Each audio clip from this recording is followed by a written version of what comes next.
winning in the cold and the snow is no simple feat, but it's what great teams do. And running back Aaron Jones wanted to prove that great teams don't lose 2 games in a row. And the stage is set for the Packers to fight for their first NFC North crown in 3 years. Now, Green Bay took care of business against Minnesota in week 2, but winning the border battle is never, ever easy. Many people did not expect both the Hodags and Raiders to be 4-0 at this point in the season.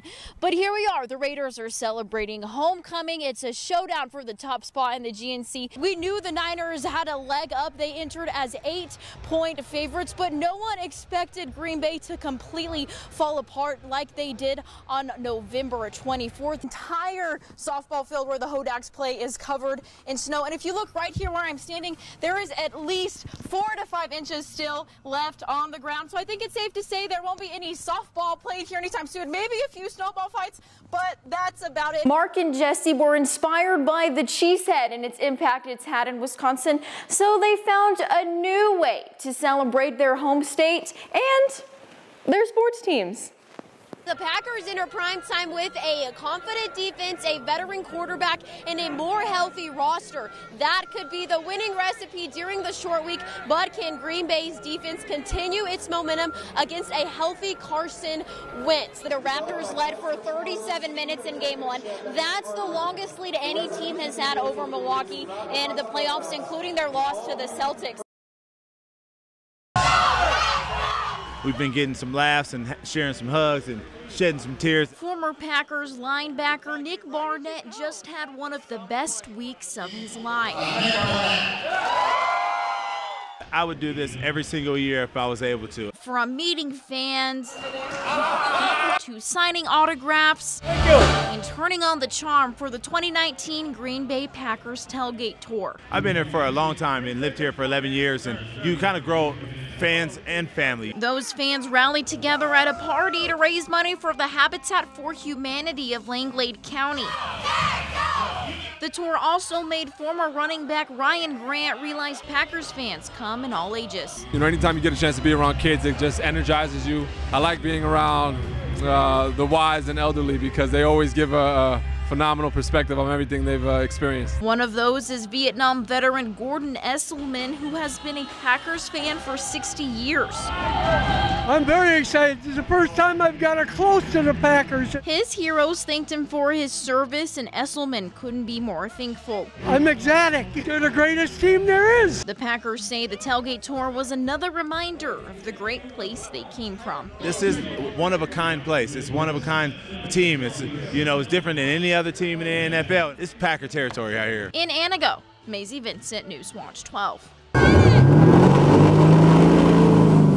Grace Petzold helped make dreams come true Friday afternoon. Tell me what you are doing today. Water ski. Be able to do something that they may have never thought was possible is really inspiring to me. Graceful Wakes hosted its 4th adaptive water ski clinic on Lake Pleasant in Conover. Grace founded the nonprofit after she got the chance to ski with her mom and her aunt, who both have disabilities. It really inspired my family and I to want to provide that opportunity to other people here in Wisconsin. So we created Graceful Wakes and have been putting on adaptive water ski clinics ever since. Have you skied before, Lydia? Just seeing like the joy on not only the participants' face as they're experiencing the freedom of water skiing for the first time, or if they've been with us before for second or third time, is really, really memorable. And the smallest moments mean the most. Did you have fun? Yes, I did. What's your favorite part about it?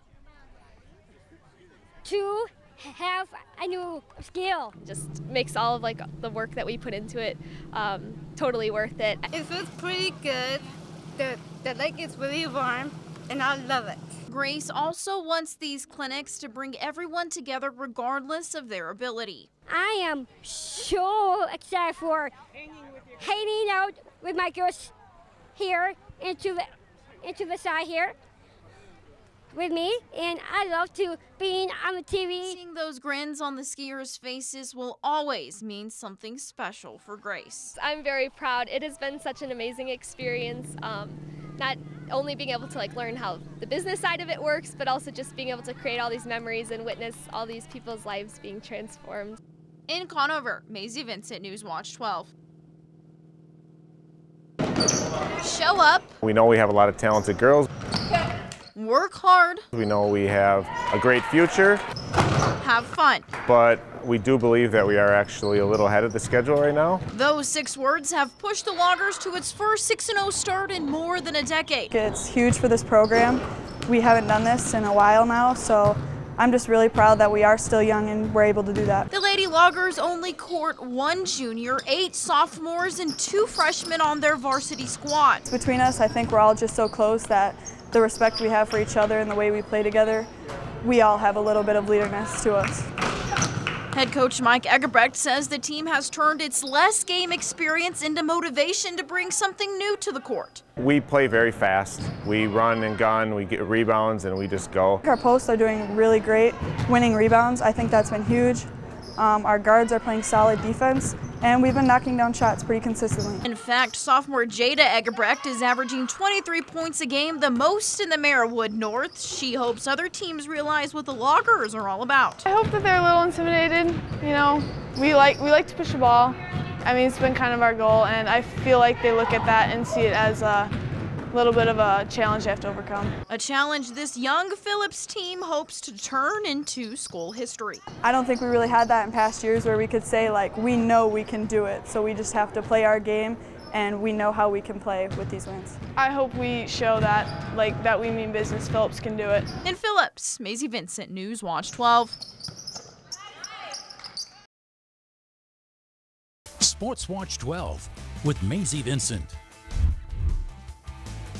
Northland Pines hockey last claimed a state title in 1989. Now the sons of those champions are in Madison, hoping to carry on a legacy from their fathers and for their very own. Division II state semifinal, Northland Pines playing Somerset. Eagles started fast in this one, less than 4 minutes in. Riley McGee sliding across the ice gets the deflection for Pines' first goal. He scored 2 of those against Mosinee. Now just a few minutes later, Zach Mellette, one-on-one, blocked, deflected in midair by Gunnar Schiffman, 2-0 Pines. Somerset would fight back, though. Breakaway opportunity for Bodie Smith, stoned by Brett Wilkins, and Antonio Gomez scores off the rebound. Eagles led 2-1 at the end of the first. Pines broke it open in the second period off the power play. Harmon Marion is able to get this deflection. Would not be the last chance for the Eagles. 12 minutes left in the second. Power play off Somerset. Cross check.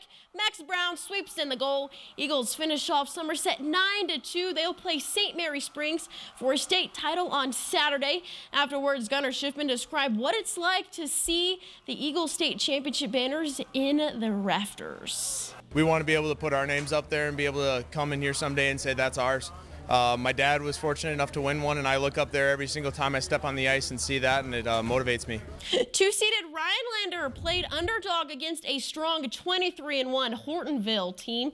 A trip to the sectional finals on the line. The Polar Bears get on the board first, but Kennedy Van Zyl would take her chance down the lane, spins in the paint, grabs the jumper, all tied at 4. But Hortonville would then go on a 16-2 run.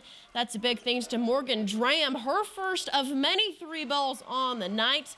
And then Rebecca Lawrence would shake things up with the up and over reverse layup, but the Polar Bears shooting lights out in the first half. Aaliyah Schmidt grabbing her very own long ball. And then this movement right here kept the Hodags on their feet. Morgan Jemson finds the gap. Another triple for the Bears. Hortonville goes on to end Rhinelander's season with a 60-point win. The Polar Bears will face Onalaska on Saturday. The Hodags wrap their season with a 19-6 record.